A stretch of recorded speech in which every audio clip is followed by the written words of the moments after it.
नमस्कार। आपके व्याकरण भाग के अंतर्गत आज मैं आपको करवाने जा रही हूँ अलंकार। अलंकार का शाब्दिक अर्थ होता है सजाना, अलंकृत करना या सुसज्जित करना। इसकी परिभाषा देखते हैं। काव्य की शोभा बढ़ाने वाले तत्वों को अलंकार कहते हैं। जिस प्रकार गहने या आभूषण स्त्री की शोभा बढ़ाते हैं, उसी प्रकार अलंकार काव्य की शोभा बढ़ाते हैं। तो आइए अलंकार के भेद। शब्दालंकार और अर्थालंकार। शब्दालंकार जैसे कि नाम से ही पता चल रहा है आपको, जहां शब्द के कारण चमत्कार उत्पन्न हो वहां शब्दालंकार होता है। इसके तीन भेद हैं, अनुप्रास, यमक और श्लेष। दूसरा देखिए अर्थालंकार, अर्थात जहां अर्थ के कारण चमत्कार उत्पन्न हो। इसके भेद हैं उपमा, रूपक, उत्प्रेक्षा, अतिशयोक्ति, मानवीकरण। इसके अलावा विभावना, भ्रांतिवान, संदेहन, असंगति भी इसके भेद हैं, लेकिन ये आपके सिलेबस में नहीं है तो हम इसे नहीं करेंगे। वही अलंकार का तीसरा भेद माना जाता है उभयालंकार। ये भी आपके सिलेबस में नहीं है तो हम इसे नहीं करेंगे। तो आइए चलते हैं दूसरे आपके भेद की ओर। शब्दालंकार। अनुप्रास, वर्णों की आवृत्ति, जैसे कि नाम से पता चल रहा है आपको, जहां पर वर्णों की पुनरावृत्ति हो, वर्णों को दोहराया जाए। उदाहरण देखिए, तरनी, तनुजा, तट, तमाल, तरवर, बहुछाए। त एंड अगेन त। यहाँ पर त वर्ण की आवृत्ति है, तो ये हमारा क्या है, अनुप्रास अलंकार है। उसी प्रकार चारु चंद्र की चंचल किरणें, च एंड अगेन च वर्ण की आवृत्ति है, तो ये हमारा अनुप्रास अलंकार है। दूसरा शब्द अलंकार का भेद आ जाता है यमक अलंकार। एक से ज्यादा बार शब्द आए परंतु अर्थ अलग हो, अर्थात जहां पर किसी काव्य रचना में शब्द एक से ज्यादा बार आए परंतु उसका अर्थ अलग हो, वहां पर यमक अलंकार होता है। उदाहरण देखिए, काली घटा का घमंड घटा। यहां घटा का अर्थ क्या है, बादल, और यहां घटा का अर्थ है कम होना। काली घटा का घमंड घटा, अर्थात यहां घटा बादल, यहां घटा का कम होना, एक ही शब्द के अर्थ अलग है, तो ये हमारा यमक अलंकार है। दूसरा उदाहरण देखिए, कनक कनक ते सौगुनी मादकता दिखाए। यहाँ कनक का अर्थ है सोना और यहाँ कनक का अर्थ है धतूरा, तो कनक शब्द के दो अर्थ निकल रहे हैं, ये हमारा यमक अलंकार है।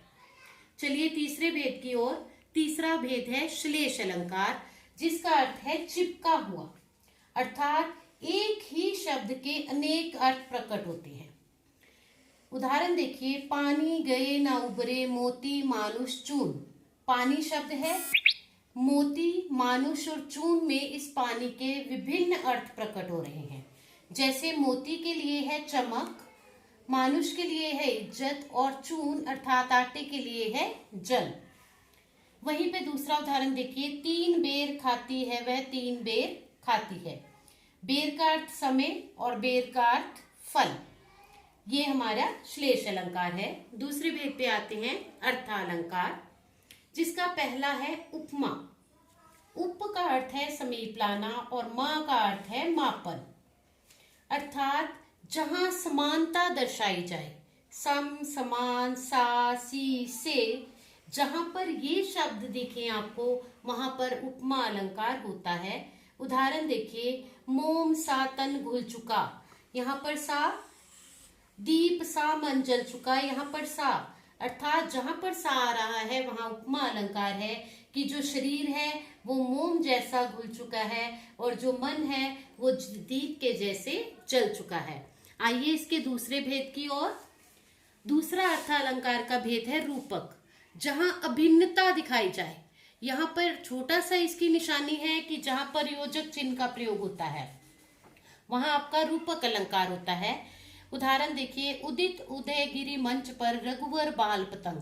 गिरि मंच के बीच में योजक चिन्ह है, रघु और बाल के बीच में योजित चिन्ह है, तो ये हमारा रूपक अलंकार है।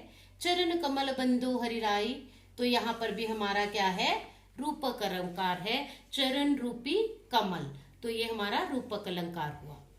तीसरा इसका भेद है उत्प्रेक्षा, अर्थात जहां संभावना प्रकट की जाए, श्योर नहीं है, संभावना प्रकट की जा रही है, इसका भी आसान सी चिन्हित है, किसे आप पहचान सकते हैं, जहां मानो मनु मान हो, जानो जनु जान हो शब्द का प्रयोग किया गया हो, वहां उत्प्रेक्षा अलंकार होता है। आप आंखें बंद करके वहां उत्प्रेक्षा अलंकार लगा सकते हैं।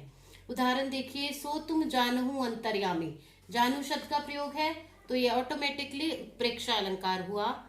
मनो नीलमणि सैल पर आतप पर्यो प्रभात, मानो नीलमणि सैल पर, तो ये हमारा उत्प्रेक्षा अलंकार है। चौथा भेद देखिए, अतिशयोक्ति, अति का अर्थ है अधिक, उक्ति का अर्थ है कहना, मतलब बहुत बढ़ा चढ़ाकर कहना।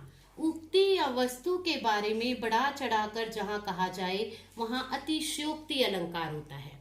उदाहरण देखिए, हनुमान की पूंछ में लग ना पाई आग, लंका सगरी जल गई गए निशाचर बाग, अर्थात हनुमान की पूंछ में आग नहीं लगी, अपितु सारी लंका जल गई और सारे राक्षस जो हैं वो भाग गए। दूसरा उदाहरण देखिए, देख लो साकेत नगरी है, स्वर्ण से मिलने गगन में जा रही, अर्थात साकेत नगरी की इतनी महानता दर्शाई गई है कि वो स्वर्ग से मिलने गगन तक पहुंच रही है, उसकी इतनी ऊंचाई है, तो यहाँ पर बढ़ा चढ़ाकर कहा गया है, तो अतिशयोक्ति अलंकार है। और आखिरी में आपका आ जाता है मानवीकरण, अर्थात प्रकृति का मानवीकरण करना, प्राकृतिक चीजों को मनुष्य के साथ रिलेट करना, निर्जीव वस्तु की तुलना सजीव से करना या मानवीय रूप देना। उदाहरण देखिए, मेघ आए बड़े बन ठन के सवर के, अर्थात बादल बड़े बन ठन के सवर के आए हैं, लेकिन बादल तो तैयार नहीं होते, मनुष्य तैयार होते हैं, तो यहाँ पर मेघ का मनुष्य से एक साथ क्या किया गया है, तुलना की गई है, तो यहाँ मानवीकरण अलंकार है। उसी प्रकार मेघ में आसमान से उतर रही है, संध्या सुंदरी परी सी, धीरे धीरे धीरे, संध्या सुंदरी परी, अर्थात शाम को क्या बताया है, परी के समान बताया है, शाम का मानवीकरण किया गया है, तो यहाँ पर मानवीकरण अलंकार है। आशा करती हूँ आपको अलंकार समझ आए होंगे। अगर फिर भी कोई डाउट हो, कोई क्वेरी हो, तो आप मुझे कांटेक्ट कर सकते हैं। धन्यवाद।